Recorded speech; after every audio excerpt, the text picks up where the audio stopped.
We're gonna go live. Okay, now we're live on YouTube. I want to say hey to all the Appliance Bootcamp family and friends, everybody that's joining us on YouTube. We're gonna give YouTube a few minutes to let everybody know that we're actually on live. Um, as you know, our next live hands-on event is gonna be August 15th and 16th. We also gonna have August 22nd and 23rd. If you hadn't already, go to the appliancebootcamp.com. You can sign up for our live hands-on event. We're gonna have our open house, our 1 year celebration. We're gonna have that on September the 5th. It's open to any and everybody who wants to come. Like I said, if you're looking at the looking at the topic, I've gotten fired again. This is the second time in less than a year. Old Mike Sneeden got fired. So we're gonna have our open house to celebrate all the alumni who has came to Appliance Boot Camp. We're gonna do that on September the 5th. It's open to any and everybody. As we get closer to it, I'll be putting out of what the different things that's gonna be going on during that day, the times and what's gonna be happening. So if you that's gonna be Labor Day weekend. If you don't have anything planned and you ready to get out the house, I think that time's enough time for us to get out. And because it's still in September and North Carolina is pretty nice, and we can actually be outside and practice social distancing. Well, today been a crazy day for me. It started off crazy. I crashed my truck this morning, one of my box trucks. It was raining real hard here, and I was trying to get some more lumber to go to the actual ice cream parlor that I'm building, and I didn't want to put it in my dump truck and get it wet. So I grabbed my box truck, and because I'm right beside town hall, the town hall doesn't like for they won't let nobody come in to pay their bills or do anything. They have to all go through the drive-through. And I pull up by the drive-through with so many people there. I just say, forget it. Now I was going to turn and no, I normally turn to go up under their little drive-through. I forgot I'm on my big box truck, and my box truck hits the top of it and rips the top off. The people inside the building comes running out. They think a bomb done went off. They thought lightning had hit the building, and I'm standing there, my truck stuck up under the drive-through. So I had that to happen this morning. Also, my ice cream parlor, it flooded. We took the actual, I took the gutters off because we put a new roof on, and I'm putting new gutters and stuff, and we're actually doing the exterior now. I pulled the gutters off, and I pulled the gutters off. All the water come off the roof. It fell right in front of the front door, and the back door, and it started coming into the back door, and that started to flood my ice cream parlor because we just had a crazy amount of rain this afternoon. It was like just like almost like a tornado or something had hit all of a sudden. So I had that to happen, and then about an hour ago, I'm here getting ready to do the show, and I get an email. As you know, maybe a year, not even a year ago, I do I'm a license holder for different companies. So I go out. I'm a licensed electrical contractor. I go out to different states. I take the test, and then from there, I can actually become qualified individual for different companies, and they'll pay me to be on there, be a consultant for them. Well, anyway, I'm doing that for a company last year. That company went bankrupt, and they sold. And I got a letter in the mail that day. I got two letters. I got one letter from that company stating that they had went bankrupt and they could no longer pay my contract, and I was done. And then I opened up another letter, and it was from the company that had bought them and said, "Hey, we got your we purchased this company, and we want to keep your contract." And so it was. I said I got hired and fired in the same day with in two different letters. Well, today same thing happened. I'm reading my email before I come on here. One email pops up and say, "Hey, we the company they sold their company, that company that I had the contract with, they sold to another company, and they say they no longer going to honor your contract. We're gone." Oh, okay. I read down another letter a little bit further. The new company that bought them, they actually emailed me and say, "Hey, we just purchased this company. We got your contract. But the same thing, they're telling me, hey, we got your contract, but we're not gonna we want to sign you up for less time. So we're gonna do like 9 months. I had maybe 20, 30 licenses with that other company. They only gonna do about six. They only want to do about 6 states, and they what you call they're not gonna provide health care. That was the main reason I done it. I could get free health care for my family. And they're not going to provide health care. So they say they're not going to provide me with health care. But we agreed to go up on the contract more. So I'm charging them more money because now I got to go out and buy my health care and it's health insurance, but it ain't going to be bad.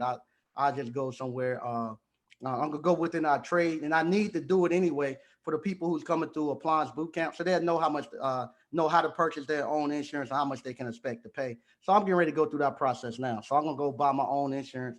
But they picked me up, man. It's just gonna be for 9 months. I think it's just gonna do it for 9 months until they can find somebody and maybe go take the license to get the license out of my name. I didn't care one way or the other because and that's why I'm telling you in the past about entrepreneurship.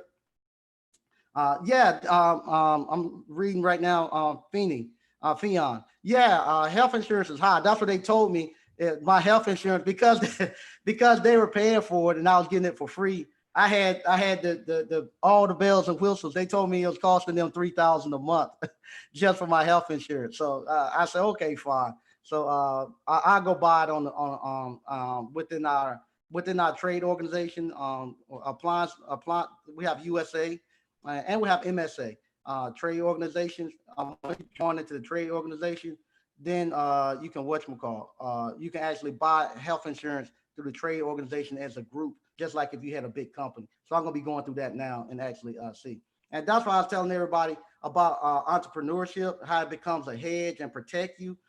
Because I do the 5 banking accounts and because I have different businesses and stuff, all the stuff that happened today, it didn't phase me not one bit. When I hit my truck and we stuck, my son and I stuck up under the up under the drive through. It didn't bother me. The damage to the actual town thing, maybe a couple of $100. With my truck, it looked worse than what it is, but I've done it before, and I'll just get some sheet metal and I'll fix it. And because everybody in the town knows me at the town hall and stuff, it was more of a joke thing. You know, they come out and we joke, and they call the maintenance guys and we joke and stuff, and I'm off. So that didn't bother me with the flooding of my ice cream parlor. When the guys that's working on it called me and say, "Hey, we flooding," I knew I had put floor vents in the ice cream parlor because if we have spills and stuff, I didn't want to have to keep mopping up all those spills. So I just told them, say, "Hey, where we get those floor vents, just go." I had put plugs in the floor vents because I didn't want them to get trash in there and block and get the drain pipes clogged up. I just told them, say, "Hey, go there and pour those plugs up." As soon as they poured the plugs up, water just went out, and we got to test our drain pipes because the water just went out easy, and it was good. So, hey, our drain pipe system and all that plumbing is fine. So that was no problem.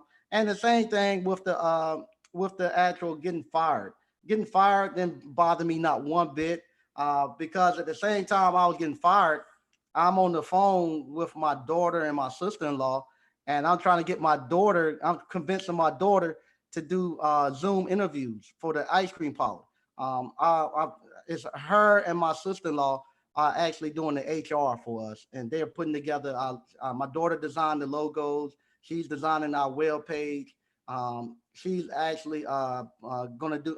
She's gonna do the interviewing. She didn't want to do it, but I had to convince her. Hey, you need to get because because some of her friends actually might be applying, and she was kind of didn't want to. She said she didn't feel comfortable interviewing her actual friends and stuff, and she said she would much rather adults do it. And I was telling her you have to get comfortable with being in leadership and having power. And you got to know how not to abuse that power. You got to know how to make other people feel comfortable and respect your power. So that's why I was telling her you need to go interview. And plus, like I told her, I can't people in the generation stuff and maybe 1 or 2 generations behind. I can read them. I can't read these new kids, and so I need her to actually be able to read the kids that's coming in And like I told her too, I said, you're gonna be spending a lot of time there, and you need to make sure that the people that you're there with, that y'all have y'all have a good relationship, or y'all can work together. You don't have a bunch of different personalities in there, especially in high school and stuff like that, where they don't get along. You want to make sure that y'all can get along together and it be something enjoyable. So she's gonna do that interviewing with her aunt. They're gonna actually do it, and plus we're gonna have a bunch of probably gonna have a bunch of young ladies that's gonna be applying too. So I'd much rather them see them on there, and they get a good feel of who I should. They're gonna give me some candidates from the interviewing process that I could actually then we'll sit down and we'll make a choice on who to hire. But that's when I'm getting fired. I'm talking about hiring people. So I didn't think 2 cents about it. Uh, and the other thing too, like because I didn't think 2 cents about it. This goes into whenever you're going to try to do something in life, you got to be prepared for the universe to step up. Whenever you're going to make a change in your life, or you're going to go to another level, the universe is not going to just let you just move on and go. It's going to test you and see how much you want it. And when I decided, okay, I'm gonna open up this ice cream parlor. We're gonna start back having live events. We're gonna do the open house. I announced that the other day. All this stuff hit me all at once, and this is where becoming an entrepreneur. Sometimes my family and friends, they say, Mike Sneed, they'll tell me sometimes I'm going to make things my way. They say it's selfish. I don't think it's selfish, but that's a quality trait as an entrepreneur you're going to have, because what you're going to be doing, you're going to be looking at stuff that people can't see. I got a vision of what the ice cream parlor is going to look like. I got a vision of what the school is going to look like. And I can see that vision. And as the more people sit around me and they be around me, I can put that vision into them. But people who just start to come around and they just peek in and look, they can't see the vision. So they because they can't see it, sometimes they'll make you try to want you to just they'll try to persuade you to go a different route. So as an entrepreneur, somebody who create businesses and create opportunities, you got to actually somewhat be strong-headed, and you got to actually say, hey, this is where we're going, and this is the way it's going to be, and you got to go on. So sometimes it can be something that, it is a good quality as an entrepreneur, but sometimes a bad quality, sometimes maybe as a mate, and sometimes as a friend, because I know what the bigger picture is. I have to actually keep moving. So when the truck hit, the thing I wasn't worried about the truck and the damn. My thing was I need to get to Lowe's and pick up some lumber, because the guys that's working for me, they're gonna have to leave. And I wanted to get that in there quick. So that's what's going through my mind. Get the ice cream parlor thing. When it flooded, I wasn't worried about the flooding or anything. What's going through my mind? Oh, just pull the plugs up. Or I say I was gonna pressure wash it one day next week. I say, hey, I ain't got pressure wash the floor now. It's gonna be clean. So all that stuff goes to my mind. When they fired me, I got the letter and stuff. I ain't think 2 cents about it, because the money. Be honest, the money that they were paying me, it ain't even worth me to even think about. I ain't think 2 cents about it, because I say, why am I gonna worry about this some other man business where I got an ice cream parlor I'm building. I got to open in a couple of weeks. I got a school that I'm running that I got to be ready to receive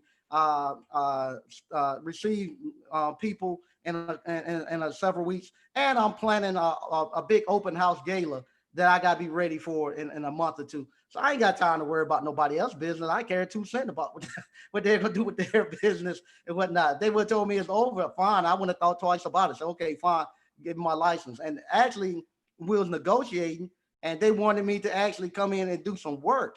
Last week, they called me and asked me about if they would keep me with free health insurance if I actually would come and do some work. And I was like, hell no, I ain't doing, I don't want no job. If that's the case, give me my license back. If you gonna want me to be calling somebody and reporting and writing emails, nah, I ain't gonna do that. I ain't got time for it. I got too much stuff to be. We got over 600 people in the school. I got to answer their emails. I ain't got time to be answering your email. So I told them then, nah, give my license back. We call it quits. And they're like, nah, let us think about it. So that's what they came back with. and they canceled that contract and wrote a new one. And like I said, for 9 months, I take it for 9 months, and don't bother me. The states that they don't that they're not going to use. Once I get done with the actual open house and get the ice cream parlor up and running, I might take those states and go sell them. I can sell them to other companies. I got other companies that will actually want me to come on and be license holders for them. So I just take the license and go there. So I can go someplace else. So I'm not even worried about it. But I'm not going to do any of that until probably next year. Cause I'm not even thinking about it. And and that's another thing too. Because as an entrepreneur, I have to make my life the way I want it. I build my life the way I want my life to look. I get upset sometimes when people say all of us are just one paycheck away from being homeless and stuff. No, we're not. Everybody is not. As an entrepreneur, you create your own life. So with me, nobody controls my life. No, if I, no, good Lord, the higher being, yeah, he can make something happen. I get sick and I'm not in my right mind. But far as somebody gonna call and tell me they ain't gonna give me no paycheck, somebody give me a paycheck ain't gonna make me be homeless. Ain't gonna make me not be able to provide for my family and stuff like that. And this actually goes back to sowing and reaping, to be honest. And and everything that you're doing, you actually are planning for a harvest to come later. And so with me building this ice cream parlor, the appliance boot camp, all this stuff, I've been pouring into this, doing this for years and years and years, and now this harvest is coming up. And what happens, because I plan for my life to be like this, my life is like this. I have a good life. And the other guys that are now coming to Appliance Boot Camp, they're actually planning their lives. They're talking 5 or 6 years down the road. They're not just talking about tomorrow. So they're not going to be hurt with somebody tell them they ain't going to get a paycheck. Most of them quitting their jobs. I just saw another guy who's been working at the post office. He said he got hired in 1984 and he quit. He put his resignation. He's going to quit June the 20th. And I couldn't believe it. He said, yeah, he quit. He done June. He got less than 9 days. He don't put it in. He quitting. So these guys now are taking control of their lives and nobody else controlling their lives. But I will have to say this. I am seeing some people who think just buying Appliance Boot Camp is actually sowing into their lives. Buying Appliance Boot Camp is not sowing into your life. All you're doing is buying the seeds. Because right now that I have a little bit more time, when people call me, I can be in the office and answer the phone. And one of the first things I asked, did you do the online or did you come to the live event? And if they say I didn't come to the live event, I just came to the online. I go look and see did they finish looking at the videos and they look at the course. And right now, I've asked 6 people that, and 6 people have not looked at the course. They have on their progress thing, it says 0. They have not they bought the course and have not looked at they have not looked at not one whole section of the videos. And so then I can see them. Those are the same people who goes over to a lot of times to the Facebook group, and they'll say, I got my first call today. It's a refrigerator. They say it's not cooling. What I'm supposed to do? And I wonder. I said, why they ask that? If they looked at the video, they should know. But I'm finding out now. I'm going and looking at their status, and they're not looking at the course. When you do that, you're not sowing into your life. All you're doing is buying some seeds, and buying seeds and don't put them in the ground is not going to help you, not one bit. And what's going to happen when you go out there in front of that refrigerator going to show you if you've been preparing and if you're ready to go to battle and if you've done what you're supposed to do. Because you're only going to get out of life and get out of this trade what you put into it. If you just purchase the course and you think that's enough and you going out here getting a contract, yeah, the business, the third-party warranty companies, they'll give you a contract and they're going to let the marketplace flush you out. It's not going to be like no job, no supervisor coming around and going to hold your hand. They're going to let the marketplace flush you out. And you're going to make it hard on yourself. You got to follow the blueprint. You buy the course, look at all the videos. before you go out here and start trying to do work. And how are you going to go do work and don't look at the videos? I just don't understand how you're going to do that. You got to look at the videos and you got to understand. Don't just look at the videos just to say I completed, I looked at the videos. Look at the videos to understand what's going on. Same thing when you read. You're not reading those schematics and stuff just to say you read them. When I call you, I say, hey, you looked at schematics. Yeah, I looked at them. Don't just look at them, just say you looked at them. It's not like in school anymore where you're gonna get on social promotion or anything. You gotta now study and read to understand. So when you go out here and you get those videos, you gotta look at those videos to understand. When you go get those schematics, you got these guys. Ask these guys who's killing it. They read those schematics all night, before they go out there. By the time they go to the customer house, it's ingrained in their head what's going on with that appliance. They just not walking out there blind. They're putting the work in, and you're gonna have to do the same thing, or else it's gonna tell. And excuse me. And the other thing too, you get to decide. Remember I said the sowing and reaping. With the sowing and reaping, you get to decide what crops you're gonna grow. I remember before I actually knew how to actually plan my life, the life I wanted to have. I would just let life happen to me, and I would let other people plant inside me the crops that they wanted. I let Nortel plant the crops they wanted inside me. I let Selectron plant their crops.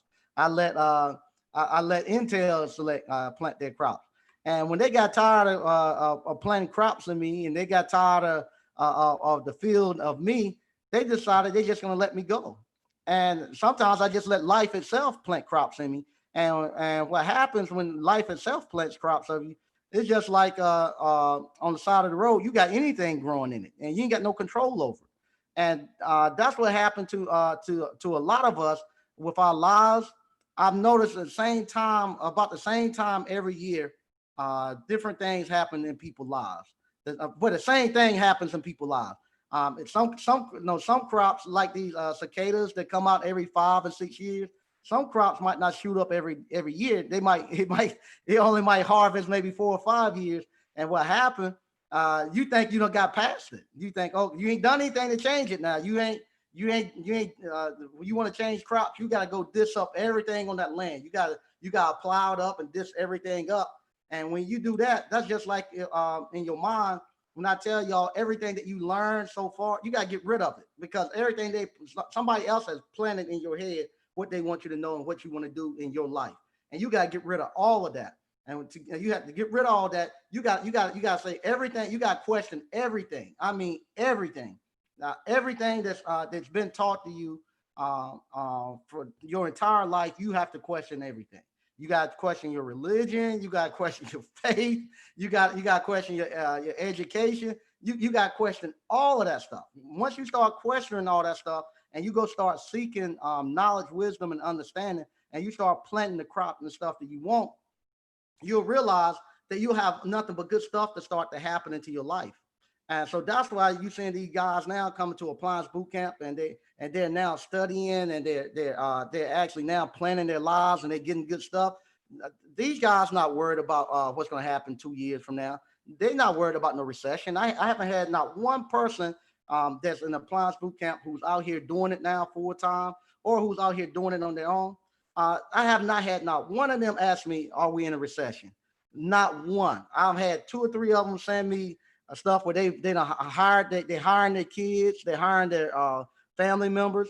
People telling me one young man father called me.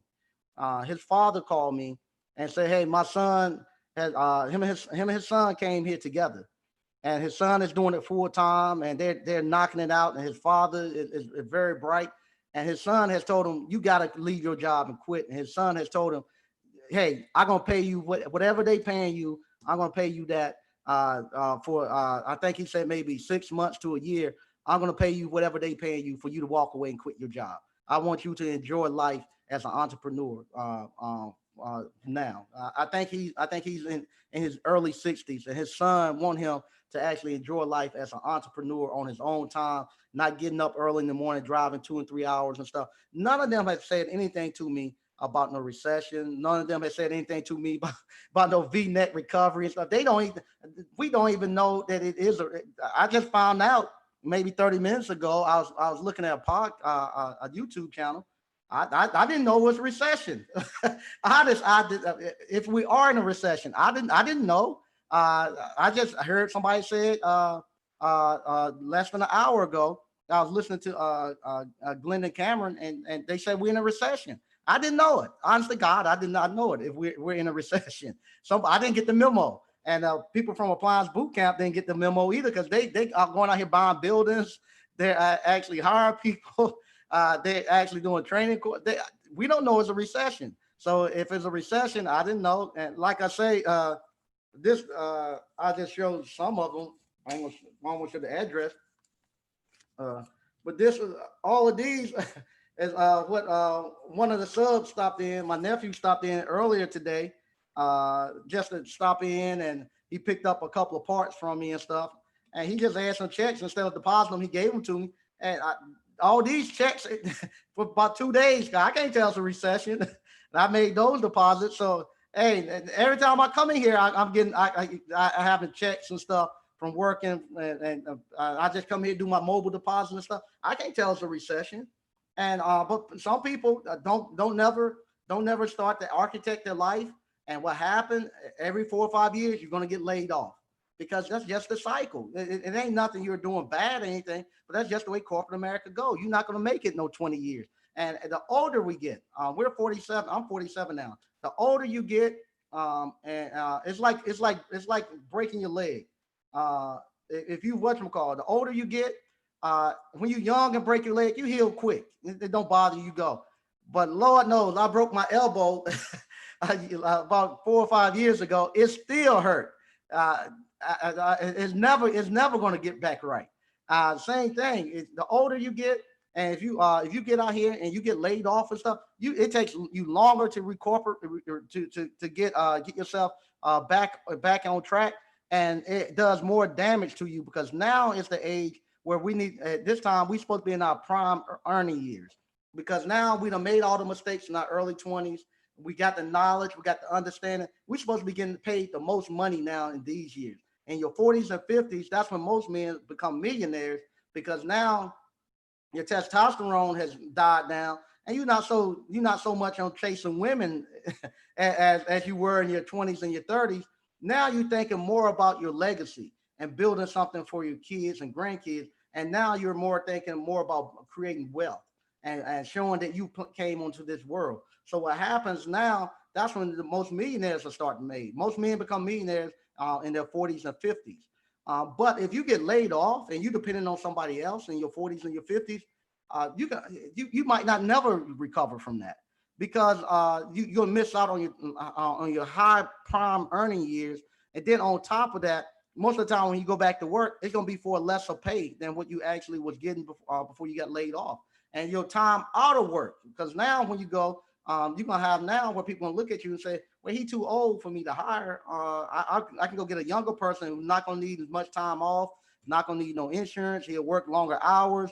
He'll take less pay. He got newer ideas. I can mold him the way I want. And like I say, I can get a younger person and get him at a lower pay rate. And by the time I can use him 15, 20 years before he get to the top of this pay scale, and then I can cut him off.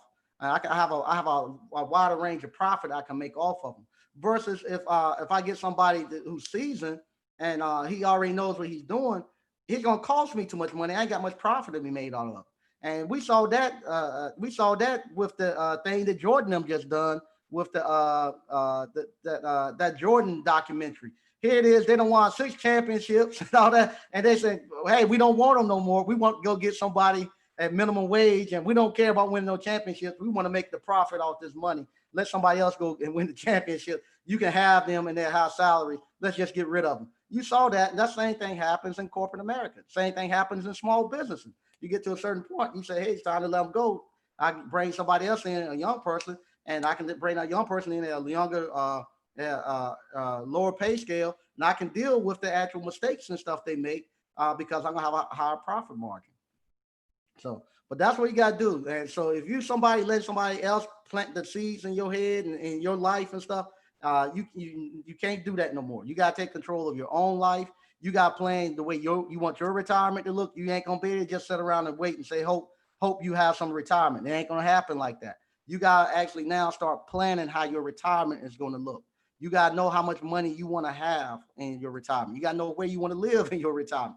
You just can't just say, oh, I'll worry about that when I get there. No, because at 40, at me at 47, I'm actually working for the 70, 67 and the 77 Mike Sneed. So at 47, I got to work for what I'm going to be at when I'm 67 and 77.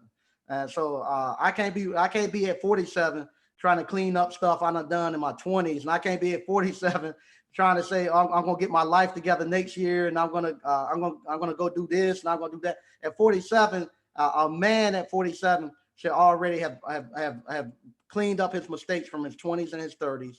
He should already be established, have somewhere to live. No reason you shouldn't have nowhere to live on your own. Not say somewhere to live. I ain't talking about renting no apartments or none of that. People try to make some thing and say, oh, people who don't have property, they'll tell you property is overrated, and that's a lie. That's a lie. Property is not overrated. That's what they look. Because last night I went to my parents' house, and you have Land Glide on your actual you can get an app called Land Glide. And Land Glide, you can go to anybody's house or anywhere in the United States, type in an address, and you can see who owns the property, and it gives you the layout of the acreage and all that, how much they paid for it. Everything you want to see is right there on your cell phone. I look at that all the time when I'm looking for buildings and stuff like that. But last night I was showing my parents and my sister and my niece and stuff. We was looking at it, and that put life in perspective. When you start pulling that up, and you see, God knows that he got 40 acres. Yeah, he won't playing around. Man, they got this and they got that. Then you start looking to see what you got and what you done. Then that's when reality comes. You can hide you can hide some stuff and say, okay, I don't need to have all that. I ain't want all that. But when that Land Glide, it actually that's a report card to tell what exactly you were doing and how you spent your time. And it actually wakes people up. And if you're a man, and if I can't go to Land Glide and I can't search and find out what you own, your footprint, something's wrong. Something wrong. And it ain't got to be in your name. I don't buy property in my name. I buy it in my LLCs and stuff like that. But if somebody wanted to see what do you own, I can actually show them what I've owned, and they say, okay, that young man, he's trying to do something. And that's the way we have to get. We have to get to the point. At 50 some years old, you don't care about the nice cars and stuff no more. You don't care about you shouldn't be caring about running the women and stuff no more. You should have figured the women and stuff out. You might talk a little bit, and you like what we call the thrill of the chase. I think all men like the thrill of the chase a little bit. It's kind of like growing up, we used to like to go hunting. I now in my older years, I don't have the desire to just shoot and kill a deer, just to shoot and kill it. No, if I'm not going to eat it and just to be trophy hunting, I don't have a desire to do that. Well, but I do love to hear the deer. I do love to hear the dogs run. I do love the thrill of the hunt. I like to be out there. I can go out there and just watch the deer or just watch the squirrels and be happy and don't have to kill it. In my younger years, I had to shoot the gun and kill it. Well, that's kind of what happened with men as they get older. You don't want to kill the animal. You just like the thrill of the hunt and the chase and all that stuff. Okay, my cousin Clarence said he still like cars. Now I have the cars too. I like the cars too, but I like them in moderation, where it's not going to hurt my family. I have a certain amount, and with the toys and stuff you can have toys, but it's a formula that you use where you can't have toys. And the formula, what normal people say, if you add up all your gasoline powered vehicles, that's your motorcycles, your cars, your boats, all of that, it should be less than 25% of your 20, let's say 15 to 25% of your yearly pay. So if you add up all that stuff, if it's less than 15 to 25% of your yearly pay, then you within reason. If you're getting above that, then you got, let's say you got too much money tied up into depreciating assets. So you do have leeway where you can actually have fun. I ain't saying be a miser, because I'm actually, like I say, I'm rebuilding my actual M37, my truck here, and I'm putting quite a significant amount of money into it. Most people would say you crazy to do that, but whatchamacall, that's what I want. That's what I'm gonna get. And I'll be honest with you, I'm still that C8 Corvette. Still, I haven't seen too many of them, but that C8 Corvette is still pulling at my heart. So after I get the ice cream parlor up and I'm totally done with these buildings, I might still go look at that. I wanted them to make sure everything is working good with it and stuff, and all the kinks out. I still might go get that C8 Corvette. That I might do that, and because my wife, she says she wants like a she wants to have like a sports car, and I think I think that C8 Corvette would be nice after Michaela get out of high school. I think it'd be really nice to have that. I'm gonna go ahead and read some of the stuff we got. Yeah, Clarence, I'm thinking about getting it, man. Matter of fact, that's before I got to the and my cousin Clarence, he loves cars too. He has a Camaro SS, and it sounds, man, that thing sounds some type of hateful. It sounds good, but I was gonna take the money that I bought this building with. That was my C8 Corvette. I had saved the cash up. I was gonna buy the C8 Corvette, but I bought these two buildings and I renovated them, and so I gotta get my money back out of these. And once I do that, then I go back to the C8. All right, so I'm gonna read what we got going on in the chat. It's a little late here. Like I say, we're replacing the air conditioners in here, so it's getting a little warm. So I'm getting out as soon as possible. Hopefully, in about 2 weeks, we'll have all the air conditioners in here done, and then I can come out here and really set. All right, T Finesse, hey, how you doing? J Real, hey, what's going on? Untamed Kango, hey, how you doing? Okay, Okafor, what's up? BK from the Rockies, Untamed Kango. PD, hey Mike. Andre Beckford, ABC, what's up, Mike? All right. Jay Real, hey, Untamed Kango. Yep, I'm on two device. Okay, there you go, watching too. Darrell Williams, evening, everyone. AE Civic Center, hey, how you doing? 89 Dr. Funk, hey. PD, 2020 is just a crazy year, not much else to say. Yeah, it has been crazy. Because we don't read Uncle Mike and PCAPC fam, hey, how you doing? Taxi Lee Aloha, she from out in Hawaii. J Real, yes, sir, the universe is a taste test. Yeah, universe. If you put it out, you're gonna do something. The universe gonna come and test you. It's gonna come and test you. And like I say, you get to a point where you get to a point where you pretty much good. You roll with the punches and you pretty much move on. And you'll start to like I say, you'll start to architect your life where it doesn't hurt you as much. Like when I was in the car accident like 4 or 5 years ago, that time I was in the car accident, I was in the bed for maybe 2 or 3 months. I couldn't do anything. My elbow was dislocated, had to have surgery. I still can't supposed to lift over 15 pounds. So I was just done. And during that time, my life didn't change not one bit. Matter of fact, I became more prosperous. My money got better because I watched my money better, and I got out the way. And I was just letting my business run. My businesses ran by themselves, and it was good. It was good. It was good. All right, Sean. Hey, how you doing? Hey, now Dr. Funk. Hey, Mike. Can you explain the process of getting an electrician or HVAC contractor license, and how long would it take? Is it worth it trying to get it in your mid-40s? Your thoughts? Yeah, to get a HVAC or electrical contractor's license, you're gonna have to have different states, different. If you're in a union state, somewhere like New Jersey or something like that, it's almost impossible.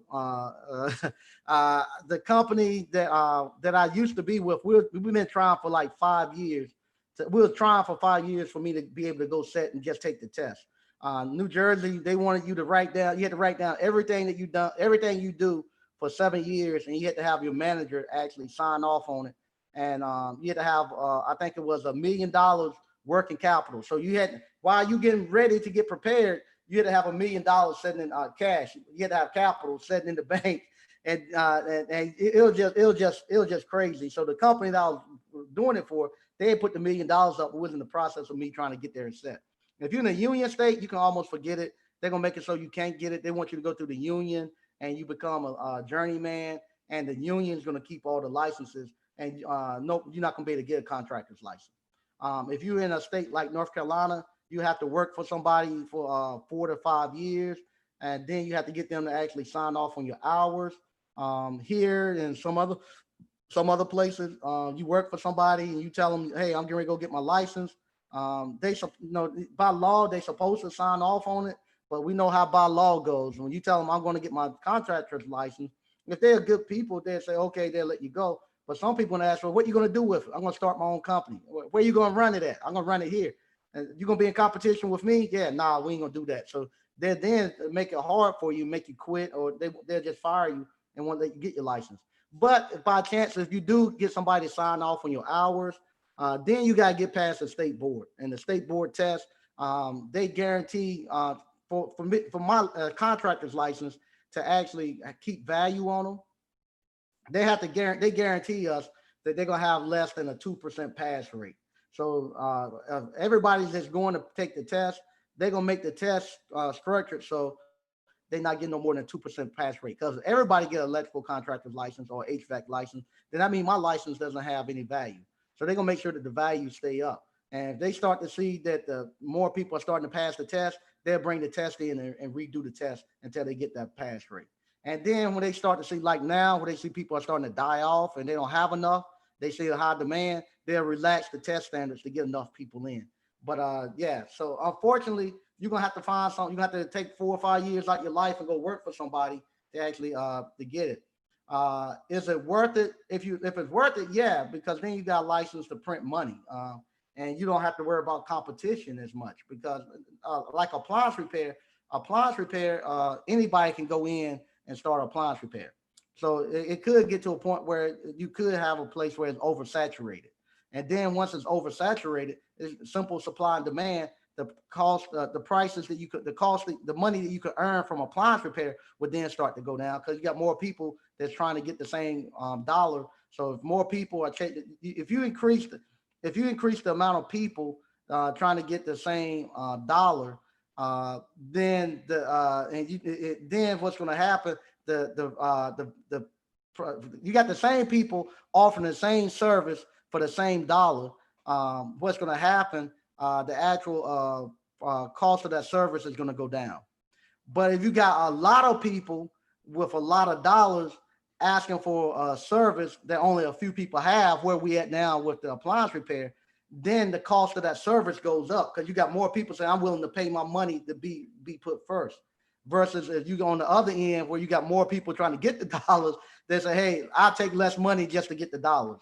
So electrical, HVAC, and plumbers, they actually, and welders and stuff like that, and pest control too, they actually control how many people get in. And with that, if you come out here and you start doing stuff like if you go out here and you start trying to wire somebody's house, I ain't got to worry about you. The state board of electrical contractors, and you ain't got no license, they're gonna come to you and they're gonna arrest you and they're gonna take you to court. They're not gonna take you to they're not gonna take you downtown to the whatchamacallit, to the county courthouse. They're gonna make you come in from the electrical board. The electrical board ain't gonna have no mercy on. And whatever they decide they're gonna do to you, that's what they.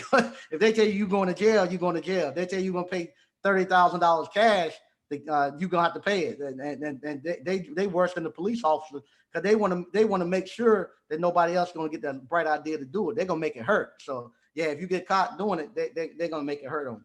So yeah, it's worth it if you can get it. And that's something I say that we need to do as we start now to actually talk about how we can actually get the African American community back up and get a good footing up under the African American community.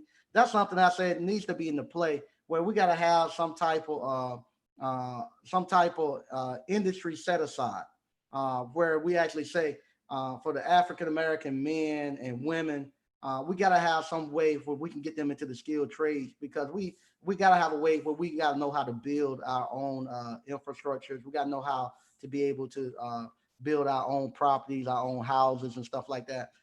We gotta be able to have that within our wheelhouse, because it's sad. It's sad.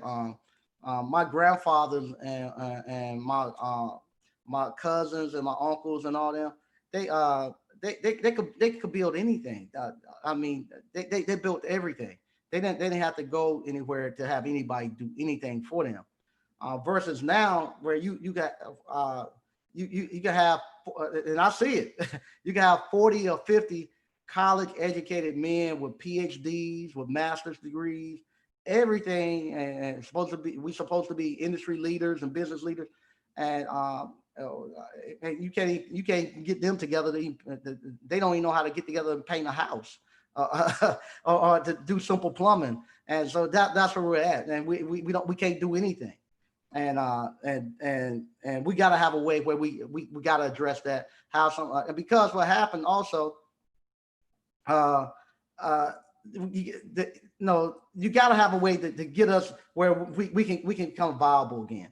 Like I tell people sometimes, I say you almost sometimes you could be better being born blind than being born sometimes as an African American man, because if you're born blind, you got what you call the industry of the blind. They make the uniforms and stuff, a lot of the uniforms and fabrics and stuff for the United States military. So they make them say they have to bid on it, but it's kind of like Donald Douglas, they're going to get it. So they get that contract, and they guarantee that those people who are blind, if you're a blind person, you're going to make $20-$25 an hour working at the industry of the blind, and the government is going to give you that contract to make sure that you have money and that you're not a ward of the state. Versus as African American men, with us, a lot of times we don't have avenues we can go into. Like for instance, these young men who's helping me build my building and stuff. Uh, I'm going to show y'all tomorrow. We'll start looking at what they done. But one of them has already started his business, and he's moved on. He actually he running his business, and he actually, I contracted him to paint the front. I contracted him to paint the inside, and he's doing other stuff with his business. So he actually moved on. He don't come here every day. He just come here and do what I contracted him to do, and he got other jobs going on. His brother had he was a little, took him a little longer to actually get the grasp of thing. He had never even held a screwdriver.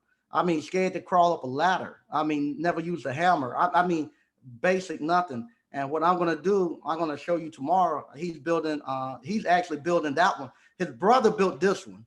He's building that one pretty much by himself. And I'm gonna go tomorrow and show you what he's doing. But we don't have avenues where we can actually take our men and take our community and put them in that spot. So now that his brother's gone, I got another young man that's actually coming in, filling in his spots, and I'm kind of working him in and getting him going. Because this guy right here, he got two jobs now. He came here, didn't have no job. Now he worked here with me from like 8 until 2, and now he goes and works another job from like 5 to 10 or 5 to 12. So now he's working two jobs, and he's starting to get himself get himself on good footing. But yeah, because we don't have those trades, and with me, I didn't have no worry about no job during the summertime. You always had a job. Somebody, and it was gonna be somebody within my community that hired me. I was working with my grandfather. I was working with on the farms and stuff with the African American men in the community. They hired all of us, so everybody had a job. My great aunt, I had to work with them. So you always had somewhere to work. It won't like now where the kids don't have nowhere to work, and the actual adults are fighting the kids for the jobs. So we have that. All right. Picture man, good. Okay. Hey, how you doing? Tax Elite, ABC fam. Because we don't read. This is boss country. Care nothing about your job. No, yeah, yeah. I haven't had. I'll be honest. I haven't had a job in a job where I had to get up every day, go to that job every day, and clock in. I like the guy who was gonna try to give me the job. Like I told, I didn't have time. I don't have time to. I don't have time in the day to actually work somebody's job. Honest, I don't have the time in the day to work somebody's job. I just don't have it. And I honestly, uh, we had this discussion too last night. I honestly, and I've had this discussion with many of men who have came to Appliance Boot Camp, and now they're out doing their thing, and their wives and stuff still working and stuff. I honestly have an issue with my wife working. I know she likes her career and she likes what she do, and she works because, like I tell her, she like her job because she won't have to go to her job. You know, it's one thing when you don't have to go and you ain't paying your bill, your money from your paycheck ain't paying no bills or nothing like that. You do what you want to with your paycheck. That's one thing. But it's another thing if you go work 40 hours and you get paid and your whole paycheck go to pay car insurance, you start to hate and curse that job. So I do have a problem with her actually working that job, especially now where I say, okay, I got a lot going on where I need somebody to help me uh, uh, with the human resources of the ice cream parlor. I need somebody. I need a feminine touch because here at the appliance boot camp, that's good because it's masculine men stuff. But there's gonna be a little bit more feminine and stuff with the ice cream parlor. And her one of her best friends actually designed it and stuff. That's really good. But still, I still need a feminine touch because I start putting my hands on it now, and they say I know instead of ice cream parlor, it be looking like a sports bar or something like that. So I gotta keep it where I keep a woman's touch on it, and so that's the stuff that I would like to have there. And plus, uh, you'll get to a point. I'm at a point right now where, we were talking. Uh, my father and them had to do everything because it wasn't any money to go around. And some of you all getting to that point now too, where you all are making enough money where it's not feasible for you to be mowing the grass every Saturday. It's not feasible for you to be washing the car. It's not feasible for you to be uh, for me to be going out doing some things that I have to do around the house because our community is uh, our community has made it so that we had to do everything. That now we getting a group of entrepreneurs where we're coming out and we're saying, okay, as entrepreneurs, I could go out here and I can make $150, $200 an hour. It's cheaper for me to pay somebody $20 an hour to install a new door at the house. It's cheaper for me to pay somebody $20 an hour to go mow the grass at the rental property and stuff like that. I don't need to do that.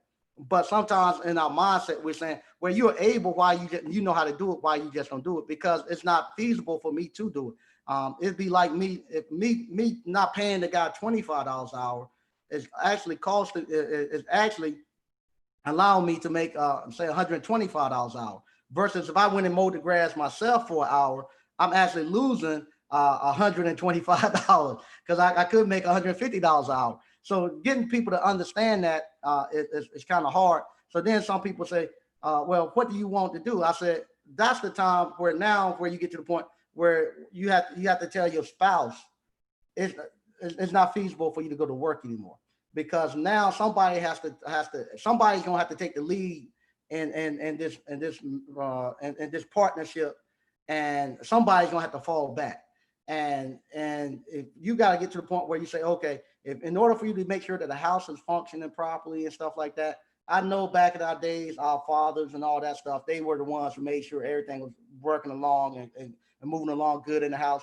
But our fathers weren't entrepreneurs. We're entrepreneurs. So now, as entrepreneurs, I have to say, okay, your job is to make sure that that I have contractors and people that you can call upon. You call the contractors and you make sure and you manage the household and you manage the kids and stuff. Yes, I come to all the functions and stuff like that, but I get to a point where it's not feasible for you to be the one going to pick people up. It's not feasible for you to actually because I'm an entrepreneur. I can dictate my time and I'm flexible. It's not feasible though for me to have to go to a teacher conference. To get to a point where you got to say, okay, time for him to go. And then as you start to move up in entrepreneurship, your reach and stuff actually start to expand too. So now, like my son and I, we're doing the ice cream parlor. We got to go away for a week in Orlando. I go to a bunch of conferences and stuff for weeks and stuff at times.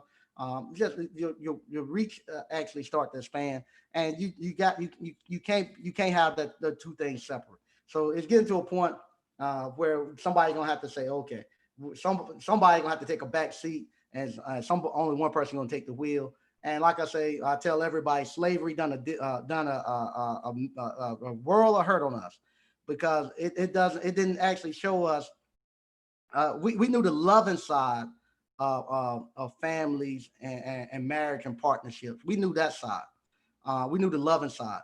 But for so long, all we saw the struggle side as far as prospering. We never, our parents and stuff, they just struggled. They're just trying to prosper, just trying to get through, just trying to get through. It was never to the point where our parents was never at the point where they were trying to, where our grandparents were. Our parents, they got sold this bill of goods of everybody going to work, and they're going to corporate America and go to corporate America and work. Our parents got sold a bad bill of goods, where they saw nothing but struggle, and they didn't see about planning for the future. So that generation didn't build anything, and they had to sell everything that the other generation had just to try to make it through, just to try to make the ends meet from when they had anything, from when they were coming along. So now we're coming back along, and if you was lucky enough to have both of your parents in the household, a lot of times you saw them together working, striving, struggling. You didn't see them actually there prospering. Prospering and struggling is totally, you got to look at that totally two different ways, because struggling, you doing everything, and you keeping everything in. When you starting to prosper, you got to realize, in order for you to get more, you got to open your hands, let more stuff come in. So you got to then start to learn how to actually prosper. And I'm telling you, to learning how to prosper, that's hard. We know how to struggle, but learning how to prosper, that's hard. Especially when you haven't had a role model or anybody show you how to prosper.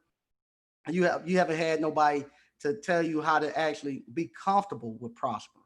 You haven't had anybody to actually tell you how to actually be uh,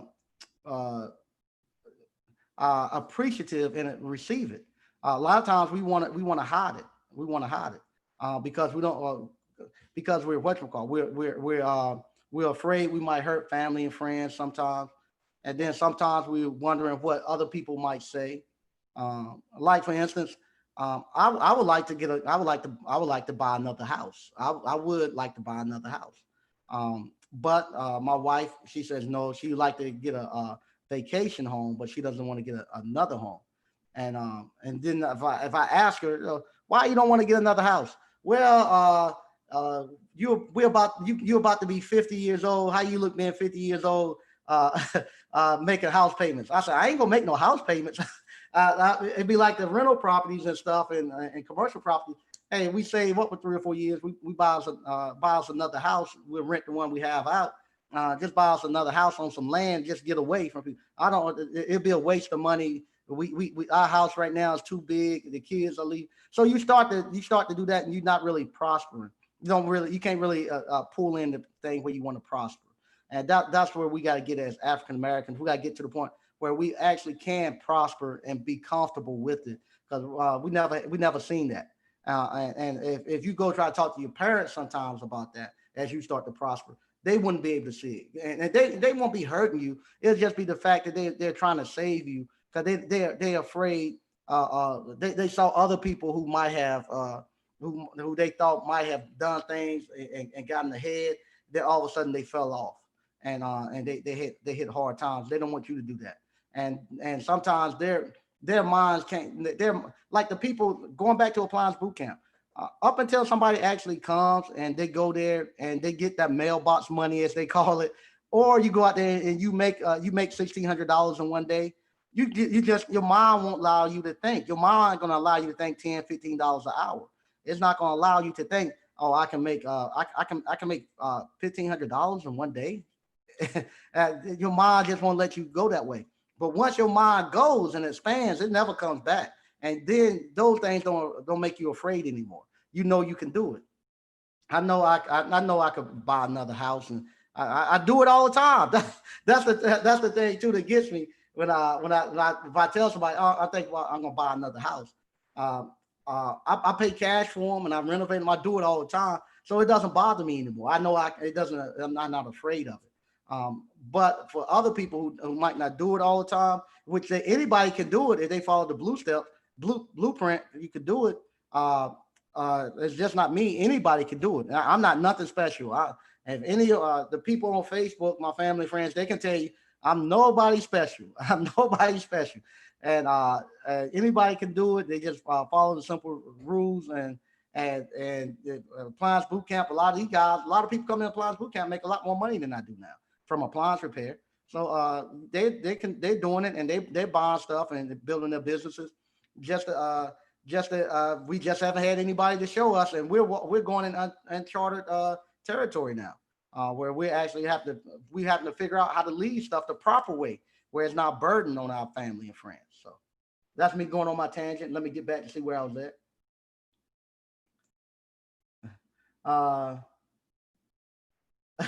Hey, Wild William says everything they say, most of it is trash. Yeah, most of it. It's just been passed down and people didn't question it. All right. Hey, how you doing, Karen? Karen Davis said, this is true. I would love my job more if I don't have to work. Yeah, everybody do. That's what sometimes I always tell my wife that when she says she love her job, I said I always joke and say I'm gonna take the foundation from up under this family. I said I'm gonna be like Samson. I'm gonna push the foundation down, and I'm gonna push this foundation down and force you to have to go out here and buy medical insurance and force you to go out here and get car insurance and this and that, and see how much you like that job. Then you'll be cursing that job, and you get paid and your whole paycheck gone. And I've been there. You waiting. Like I said, when I worked as an engineer, that was the brokest I've been in my life. When I worked as an engineer, I was broke. I was broke as an engineer. The most when I was in high school working with Mr. Eden as an electrician, I had enough money to get my little girlfriend hair done. I could pay to get her hair done every week. I could pay to get my hair cut. Whoever my little girlfriend was, I paid to get her hair done. I paid to get my hair cut. I paid to put gas in the car. We could go out to eat. I could do all of that, and they didn't have to pay for anything. When I was in college, same thing. I worked at Sears as an appliance repairman. I had money. We would go to Bike Week. We'd go to Freaknik. We'd go Daytona Beach. We'd go anywhere. I had money. I could do anything. And we were going not just by ourselves. We were taking girls with us when we was going. It wasn't like these guys now going on vacation and just 20 guys. If we would go on vacation when we was growing up, me and my friends, 15, 20 of us, we'll go to Myrtle Beach, we'll go to Atlanta, whatever. It'd be 15 or 20 of us. Not only did we go, but we took girls with us.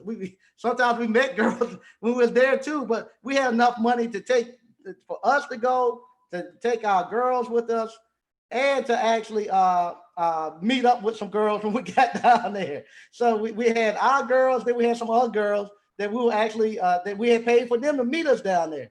And we had enough money where we could take and pay for everything for our girls. Didn't have no money. We could pay for everything for them, go out to eat, do everything. We had motorcycles, we had nice cars, we had all of that. And then when I got married and graduated as an engineer, I couldn't even pay to go get my wife hair done.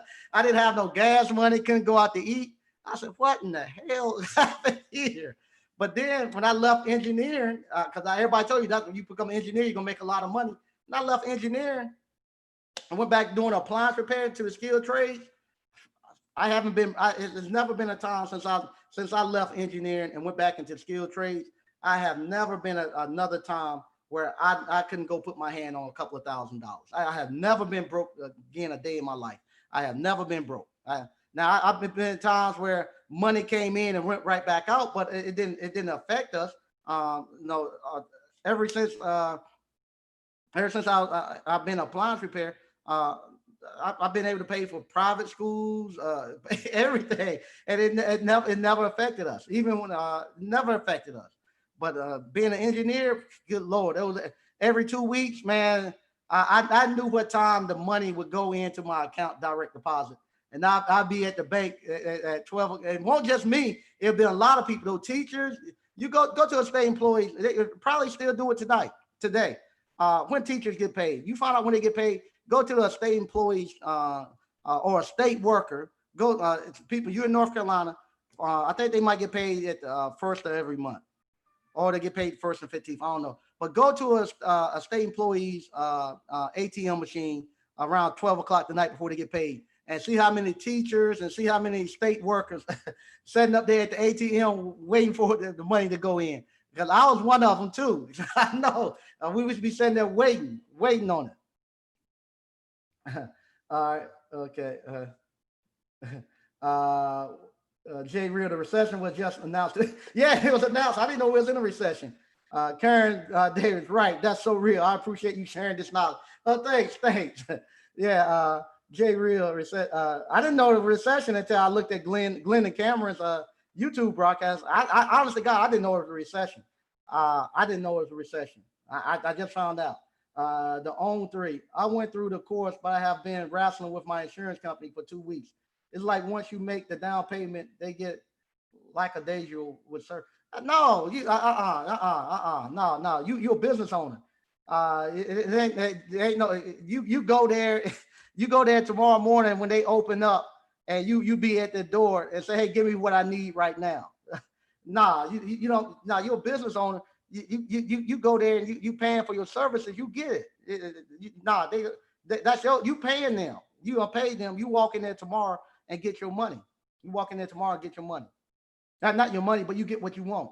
And matter of fact, I don't even go to. I call down there and tell them email me my COI certificate of insurance or how they want it. They'll send it to you. Bright appliance repair recession. I just got a 2020 transit. Yep. About to buy another one in a week. There you go. Bright appliance. Okay, look at here. Bright appliance. I did 20,000 in a month, 8 calls and 6 days a week. There you go. He making 20,000 in a month doing appliance repair. He don't know it's a recession. Hey, thank you for that super chat, Marcus Smith. Thank you, my brother. Your seeds have allowed my 5 bank accounts to be on grown man status. Looking toward the June 5th. Thank you, man. I appreciate that. I'm glad you doing it too, man. And like I said, if I didn't practice the 5 bank accounts, when I ran into the town hall today, I didn't care. I hate it happened and stuff, but I looked at it. I knew about what the damage was and stuff. And, okay, fine. Just send me a bill and I'll take care of it. If I was an engineer done that, I'd be sick now. I'd be wondering what in the world I'm gonna do to pay for this and whatnot. D Brown, I just got fired from my job today. Appliance repair is my full-time career now. There you go. Congratulations. There you go. Triple R appliance repair. They bless you, D. Yeah, they did.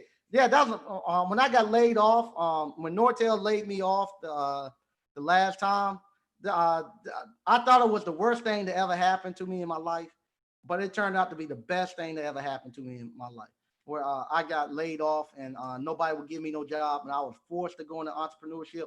It was the best thing that ever happened to me in my entire life. Because there's no way in the world I could do the things I do now if it wasn't for appliance repair and if it wasn't for me going into entrepreneurship. It's just no way in the world I could do it. There's no way I could, and this is the way it's supposed to be.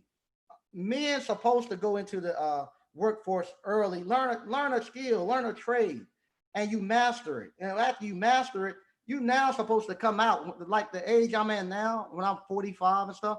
I'm supposed to 47. I'm trying to lie about my age. I'm 47. I'm supposed to come out and I'm supposed to now deposit that into the next generation, get them going. These young boys is helping me do this.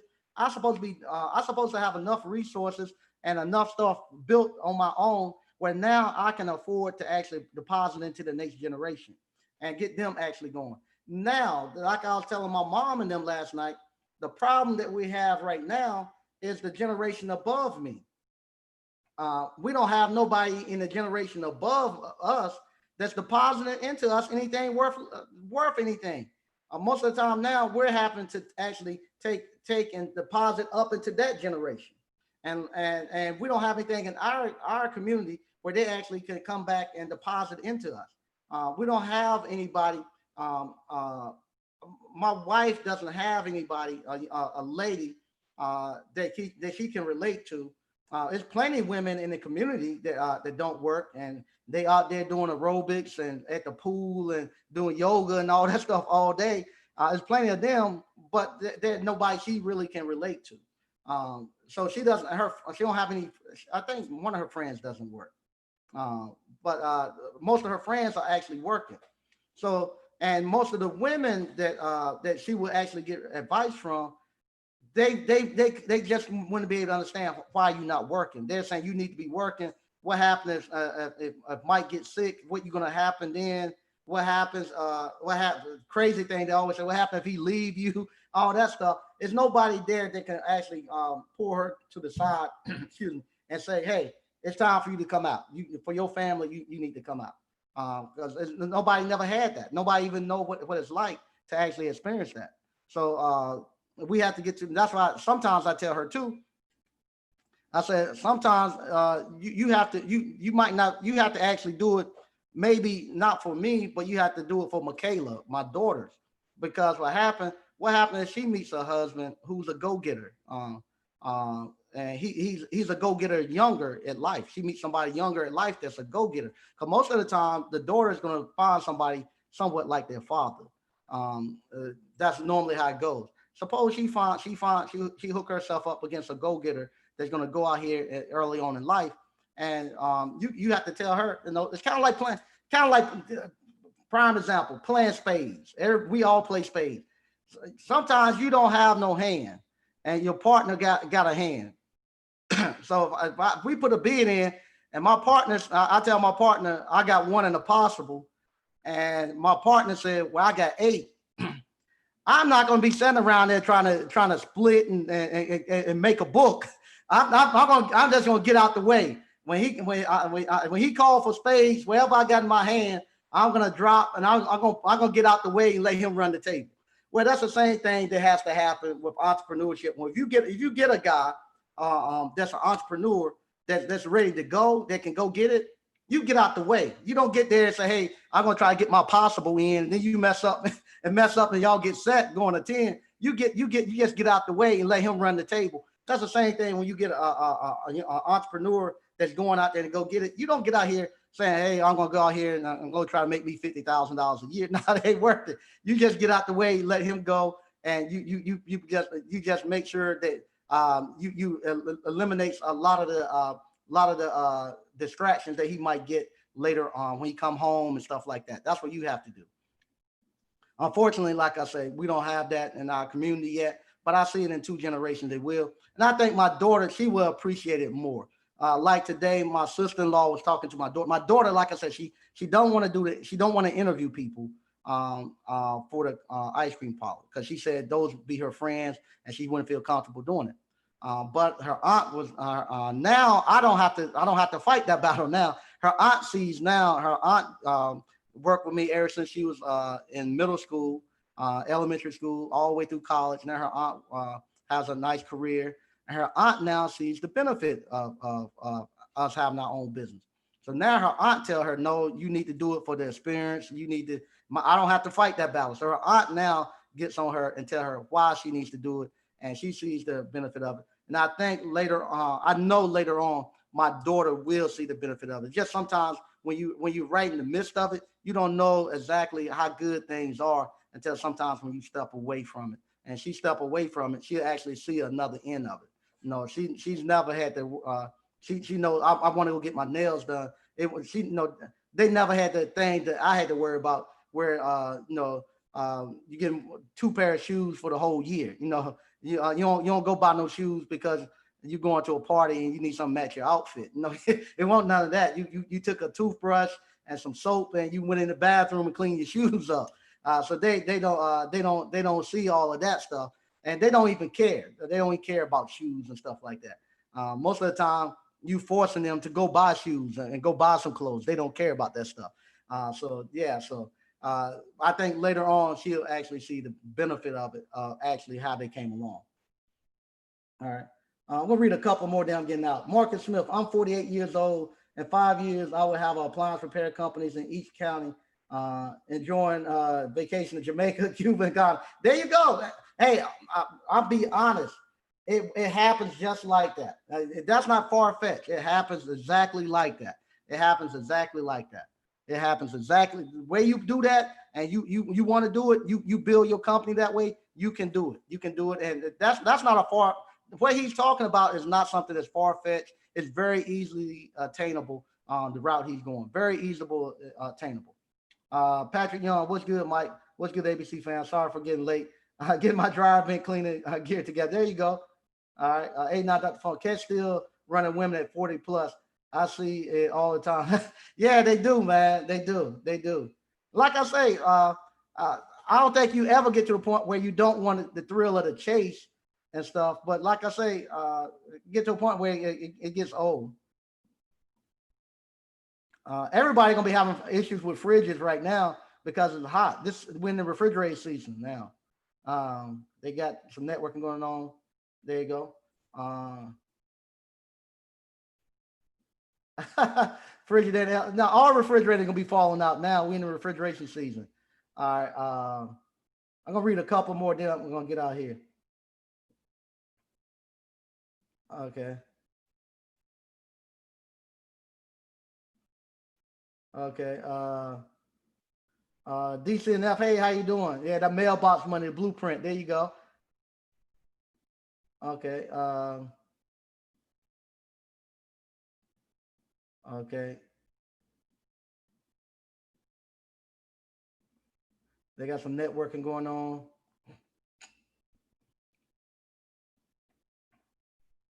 Okay.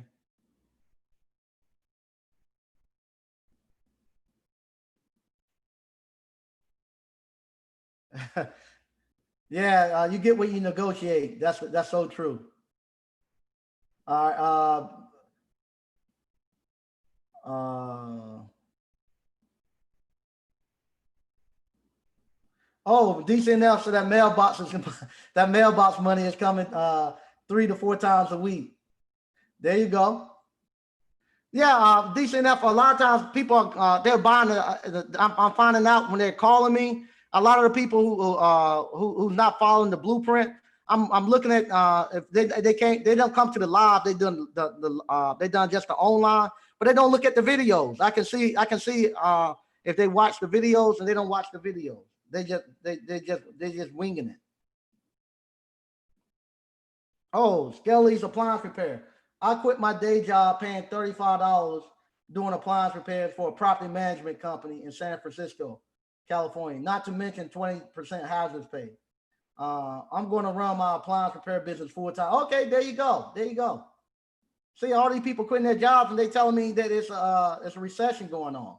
I didn't know it was a recession. I did not know it was a recession until about an hour ago.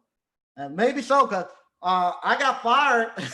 They fired me, but they hired me back. 2 emails later, I got hired back. So I don't know. I guess it is a recession. It didn't bother me, not one bit. I like the fact that I don't have to do as many. I'm not gonna do as many states. And as far as the health insurance, I didn't care. I didn't care about that. I didn't care about this the health insurance. I've been lucky enough that I can afford to go buy my own health insurance, and I need to go buy it through the association for you all who's coming to Appliance Bootcamp. So now I actually be able to tell you all how to go out and buy your health insurance and how much it pays on the open market. And I see what it is, and that's the thing too.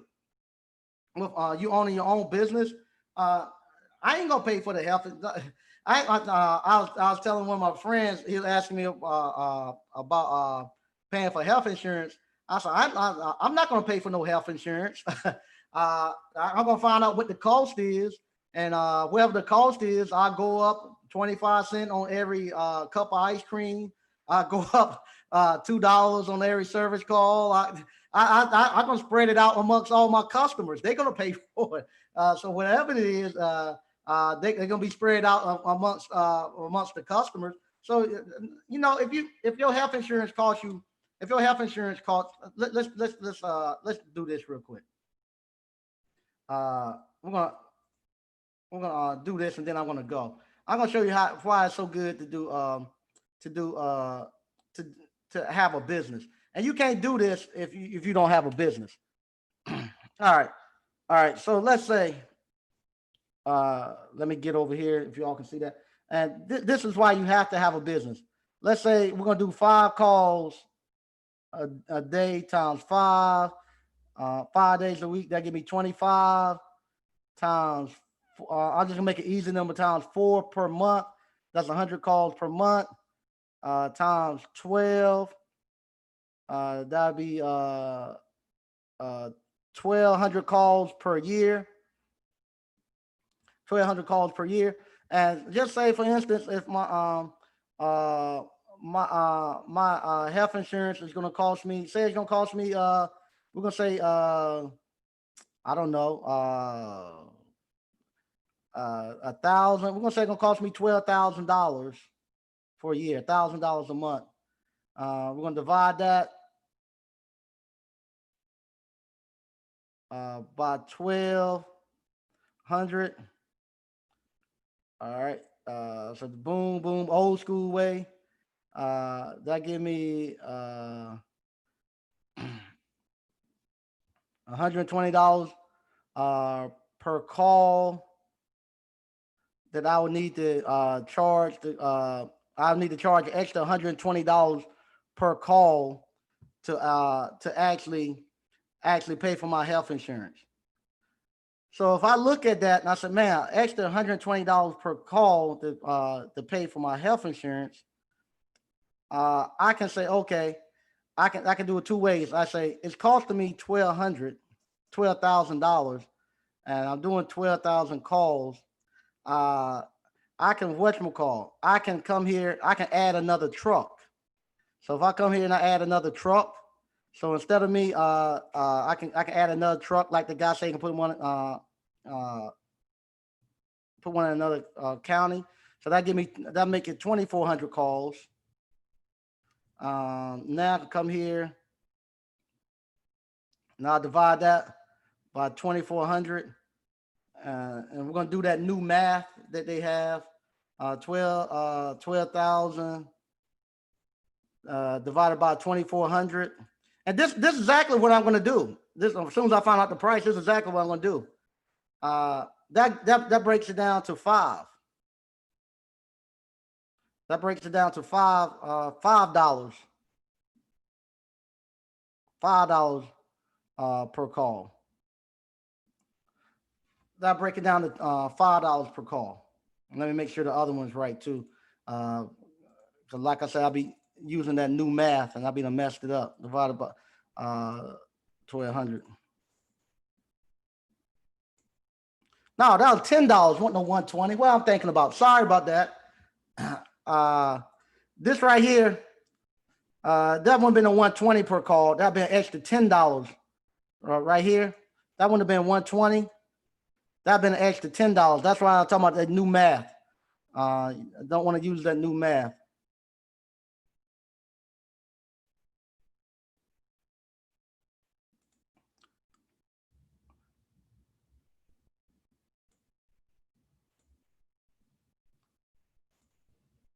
So that been extra $10 per call, not 120. That been extra $10 per call that I would have to add if I just had. I was doing it by myself. I had 1 sub.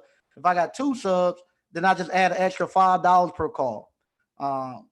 So what I would do, I would actually say, okay, instead of me actually charging $85 per hour,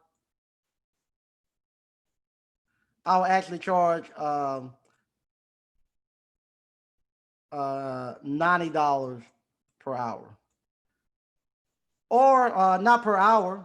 I wouldn't do it that way. And this is exactly how I would do it. This is exactly how I would do it. I would come here and I'll I do like I say right now my service fee is $85. I just make my service fee $90. That's exactly what I would do. Because all I need is just $5 per call. And right now my service fee is 85. I just make my service fee $90. And I'm listening to Mike Check.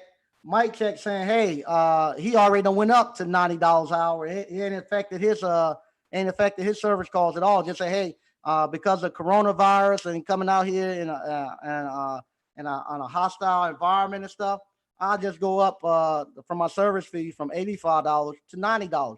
Have I lost any money? Having to go buy my insurance? Nah, I ain't lost my money. Is the customer that I'm going to? Are they gonna be? Are they gonna lose? Are they gonna be inconvenienced by the $90 instead of the 85? Nah, they won't see it in their bill. Just they're gonna ask what your service fee is $90. Some people already doing $9,500 service fee. So I just go my service fee up to $90, and that way I got now the 12,000 I need per year to actually pay for my insurance, and it ain't cost me anything. And that's why I say when people say they're gonna try to tax business owners, and they're gonna try to I found that out too. When that was probably the main thing that got me in business when I child support. When I was working as an engineer, I had to pay child support. When I became a business owner, I didn't pay no child support. Those subs pay pay child support, and so I never had to pay child support again. So if they were going to go up on child support, hey, I'm sorry, but these customers gonna have to pay an extra $2 or something to go up on child support. You can't tax or punish a business owner, because all he's gonna do is take that extra fee and pass it on to the actual customers and stuff. So you can't really tax a business owner or punish him. And if it ever came to a point where you had, I hope nothing ever happened. But if you and your wife or your spouse split up and they say they're gonna break you, you can't break no business owner, because I ain't gonna pay no alimony. I go out and get me 2 or 3 subs, and they have to pay some alimony. But Mike Sneed ain't paying no alimony. So that's what you do, and that's exactly what you do as a business owner. I got a new a new expense that's coming to me, and with that new expense, I'm gonna whatchamacall. I'm just gonna pass it on right to the customer. So I'll find out what the price is, and once I find out what the price is, we'll come along and I'll work the numbers with you and show you how I just done that. Once I get a cost, that's what I'm gonna do. I'm gonna come out and we're gonna work it, and I'm gonna put that in the course too. How you pay for your insurance. That's all you gotta do. All right, I'm gonna read a little bit more, then we getting out of here. Uh,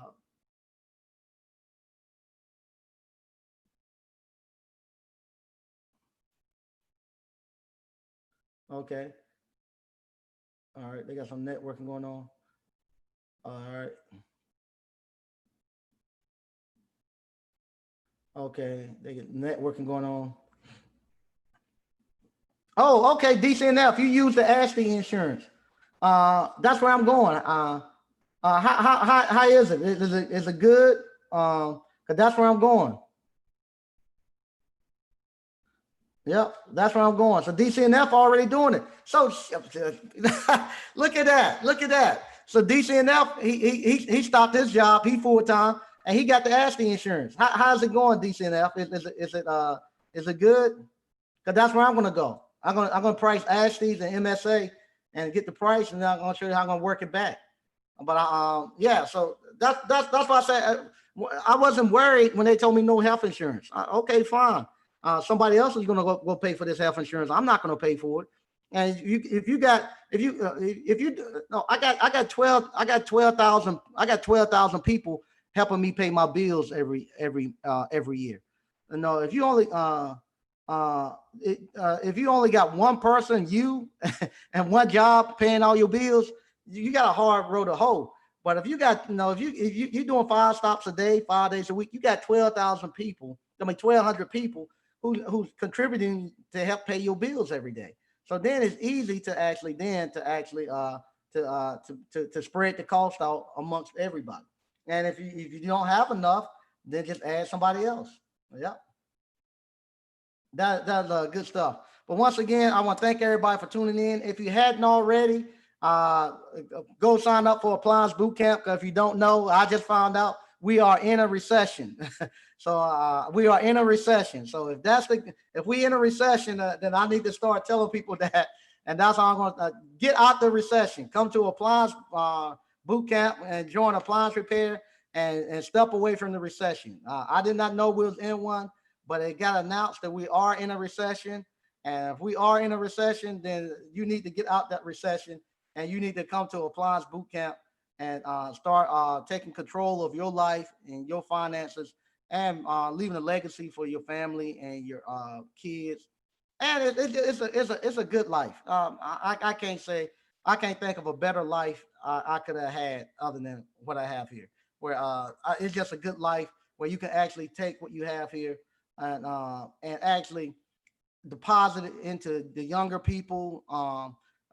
Point where like I say, it's an excellent life to be doing what we're doing, and the people who's doing it full time now, they can contest to it. It's an excellent life. What we're doing here, where you get to go out to somewhere different every day. You make plenty of money. You get fresh air. You're not worried. Matter of fact, a lot of times I'm excited in at night to get up especially when I'm working on something new, or something that something if something got me kind of stumped, and a lot of times if I get on an appliance and it kind of got me stumped, I can go to sleep and your mind doesn't, even though you sleeping, your mind doesn't stop. Your mind's still working. It's processing and thinking, and you wake up in the middle of the night and it hits you, and you be like, man, I'm gonna go try that, and you get excited, you ready to go to work. And this appliance repair, man, you cannot beat it. It gives you your self-respect back. You get the community that you become a part of. You become a intricate part of your community. Everybody calls you to fix any and everything, and then you get the confidence where you can fix, and you're not afraid to fix anything. People have told me, I get it all the time. They come to Appliance Bootcamp, they start their appliance repair business, and now they're doing household. They're taking on projects at their house, doing everything, and it's just good. You know, you just think the feeling you got for those who was able to get a stimulus check for $1,200. Uh, uh, and you know that feeling was when you went to the mailbox, or you woke up that morning and you had that deposit for $1,200, or you got that check for $1,200 went to the mailbox. Just think every week you getting two or three of those every week in your bank account in the mailbox. Just and that's what happens with appliance repair. Like I say, this was today. These right here are nothing but checks that was dropped off to me today. I'm not gonna show people name. That was nothing but checks that was dropped off to me today, where uh, a sub came through and just say, "Hey, I had some checks. I'm not going by the bank, depositing them." Um, uh, a company called me, said, "Hey, we don't do checks anymore. You got to sign up for direct deposit. We're gonna." They called me today. We don't do checks anymore. You got to sign up for direct deposit, and with that, uh, let me see. I might show y'all one more thing. We're gonna. I'm gonna show y'all what appliance. See if I can do this. I'm gonna show y'all what a typical day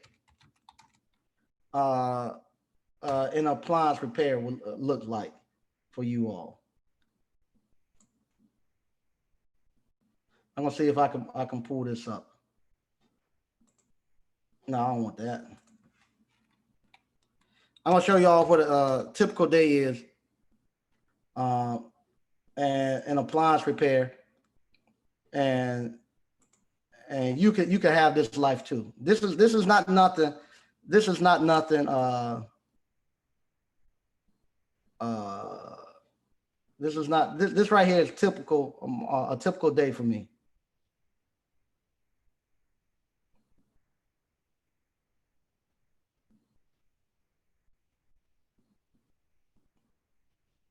Make sure can't nobody get nothing off of here. Okay, yeah. All right. Make sure nobody gonna steal anything. Oh crap. Let me close this stuff out. But I'm gonna show y'all right here. This right here is a typical day in appliance repair. Let me see if I can share this. Yep, I can. Here you go. A typical day right here. This right here is through our little my little Square app, where we process everything with Square. This is today. Total 2,574. And it had 7 transactions. So that's not just that you could. That's a typical day right there. And they're gonna. Then I wake up tomorrow morning. $1,822.46. Again, be waiting on me when I wake up tomorrow morning, and the rest of it come over the next day. Some of it must have got put in later that day, but yeah. So that right there is a typical day in an appliance repair, and that's not when I had a bunch of texts. When I had a bunch of texts out there, a bunch of subs, it was crazy. But that right there, that's typical day. You could do that. Just think if you done that 5 days a week, and you can do it. That's not even running hard. That you saw it was just 7 stops, just 7 little stops and stuff. And that's a typical day and for us in appliance repair. Some of them had multiple appliances while they were there and stuff, and that's what we do. That's what we do. Some of them had multiple. That's what I say. It's a good life.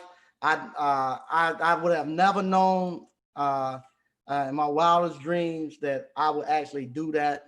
I could actually do that in appliance repair. When I was in college, I hated it.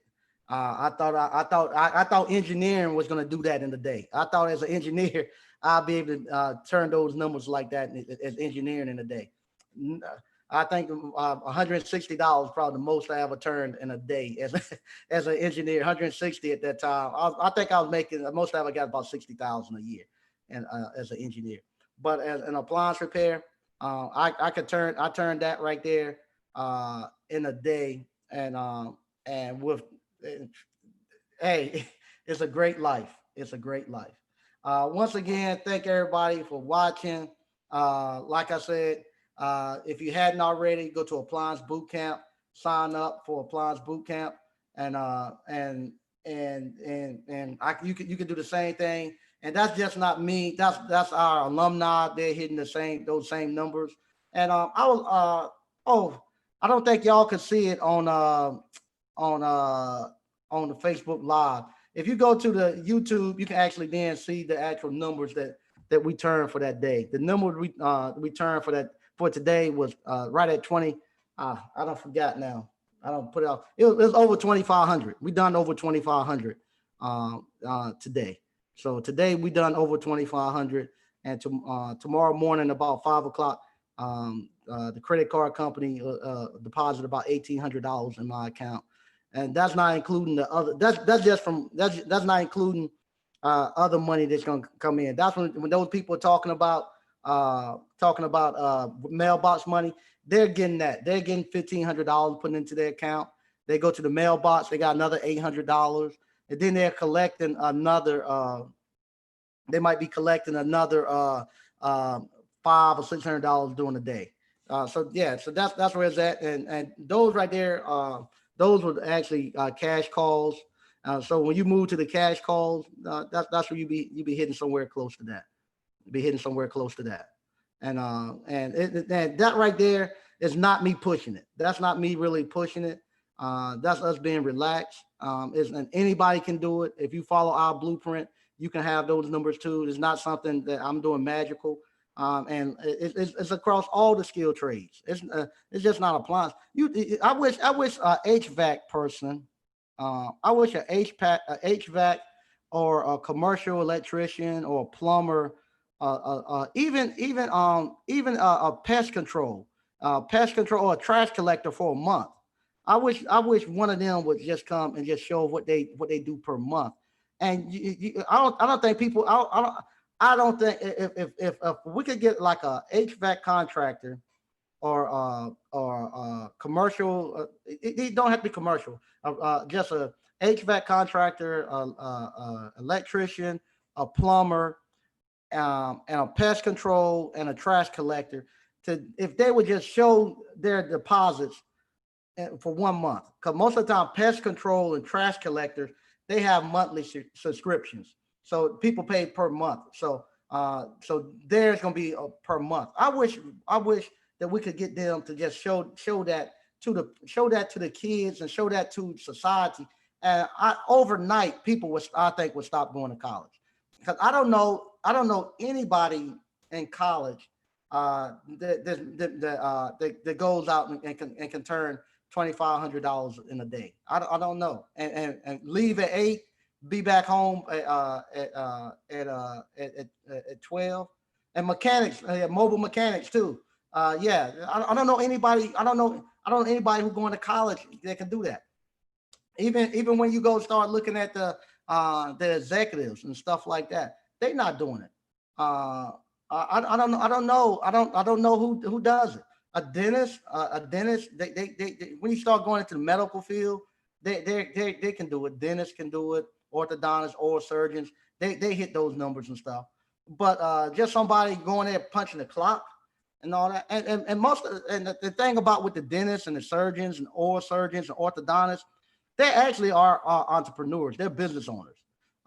But their business, like the dentists that I know, they used to get mad because uh, as an orthodontist or as an oral surgeon or a surgeon or whatever, you have to go and you got to perform the task. You got to go put your hand in somebody's mouth every day. You got to, if you want to or not, you got to wake up and you got to go out there. And usually you're gonna have to go to school and go hundreds of thousands of dollars in debt to do that. You're gonna have to go and cost you $1 million to actually buy a dental practice and outfit it. And they used to get mad because, hey, it cost me $1,500 less to go buy an old van, and I can make the same amount of money as they can make. And on top of that, I don't have to go. Now I made that. I made today. We done 2,500. I showed it on Square. You saw the transactions. We done 2,500 today. So with that 2,500, I whatchamacall. It's gonna cost me. It cost me maybe $600. It cost me $600 to make 2,500. So out of that, I get 1,900 out of that 2,500. By the time I pay the subs and all that, I get $1,900. So $1,900, I was then able to have these three young men here at working here at this ice cream parlor, building that, depositing into them. The young men who out there doing the subs, I'm depositing into them, helping them get their business up because they're only going to do it for a little while. I've been able to actually build another business with my son. I'm able to. I was able yesterday to drive out, and this is daily. I was able yesterday to drive out to our frat house and meet out there and get ready to do some stuff with them there. I'm able to actually get off. I'm able to live my life. But that dentist, he can't do that. He has to be in that dentist office all day long. He can't duplicate himself. I can have as many people as I want to out there bringing in that amount of money for me, and it doesn't. I don't. It doesn't. It doesn't. I can have endless. I can duplicate myself forever and be okay. And like now, when I say I've been retired since I was like in my 30s, that's what I've been doing since I was 30s. I figure out, oh, I can get some subs and I can train subs and let them go. And then I could actually go out and play guitar and all that other crazy stuff. And I could actually just live. I could actually just be free and live my life. And I've been doing this since about 30 years old. And now I'm 47. I don't know anything different. And sometimes, no, not. When somebody asks me when can you do something, they say it don't matter. Just tell me I can make the time to come out there and do it. And I don't know anything different where somebody's controlling my time. That's why I said I couldn't be with somebody controlling my time. I wouldn't have time to think. Like people ask me, how you come up with different business ideas? Because I got time to think. When I go places, I'm looking. I'm seeing what they're doing. I say, okay, how much I can actually see about how much they got involved, how much money they got tied up into their business. And then I can see, I can get about a scale of what they're making off of it. And then I just ask them questions. And then I got time to go research. I got time to think. I'm not pushed. I got time to think. I got time to, when we building this building, I got time to actually be able to mess up and have to build a wall 3 or 4 times. I can do all of that. So yeah, so that's what I do. That's what I do, and it's not just me. It's like I said, it's uh the guys who's coming through Appliance Boot Camp. They're doing it, uh, and I just had a good life. I've had a good life, and and I love it, and I can't say anything else about it. I've had a good life, and I love it, and I love being able to see these guys who's coming through, who's doing the same thing, and it ain't just me. They ain't me boasting, because I post them when they send me everybody send me their deposits just like that. Because they send me their deposits and I post them. They tell me it's free to post it and stuff. Because everybody wants y'all to see that it is possible. That you ain't got to work for $10 an hour. You ain't got to work for no $12 an hour. You can come out, learn a trade. And what did Frederick Douglass say? He said, learn a trade or starve. And that's the truth. And he said that during slavery. He found out during slavery, not after slavery, but in the midst of slavery, he found out that the African American men that had a life and that could make it, he said they were in the skilled trades. And he told you then, he said, learn a trade or starve. And that still holds today, because no matter what, nobody can what you call it? Every African, nobody can't blackball me. You know, if I'm a musician, they say I got blackball. I'm an actress, you get blackballed, they won't let you work. They can't blackball me, because what happened, every African American got a washing machine. Every African American got a dryer.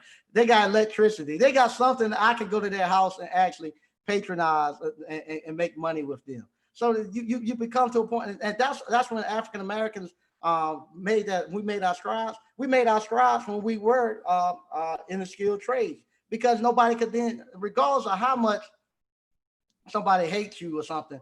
I never forget. I'm gonna tell this one story and I'll go. I used to go to the every time when the voting get ready to come around, all the politicians, they come around to the business owners, and they don't come and meet us downtown. They don't come to our churches or anything. It's 1 or 2 people within our ring that they actually the politicians will come to their house, and all the business owners will go there.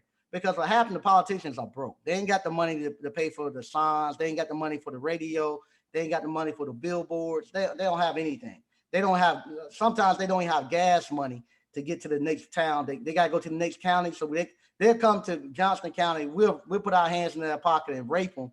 And then the guy who owns the gas station tell him, come fill your car up with gas. He got to go over to Wake County, and they're going to rape him. So what they would do, here go what we would do. We'll have them come in, and we would tell them, this is what you're gonna have to do. If you want us to print off your flyer, because all that stuff costs. If you want him to give you a couple of billboards on 95, if you want to get gas money, if you all this stuff got to get paid for, they ain't got no money. You say if you want this, then you got to pledge. They used to make them they have to pledge their congressional salary to places like the Rotary Club and stuff like that, because they say we want you to pledge your congressional salary to the Rotary Club. And what they would tell them they'll make them sign what they call term bonds. They say once you get into office, if you ain't doing something right, it's too hard for me to get you out of office. So we're gonna make you sign a term bond saying if you decide to run for office again, then you gotta pay $1 million to the Rotary Club. Or you got to pay $1 million or $50,000 to the Lions Club.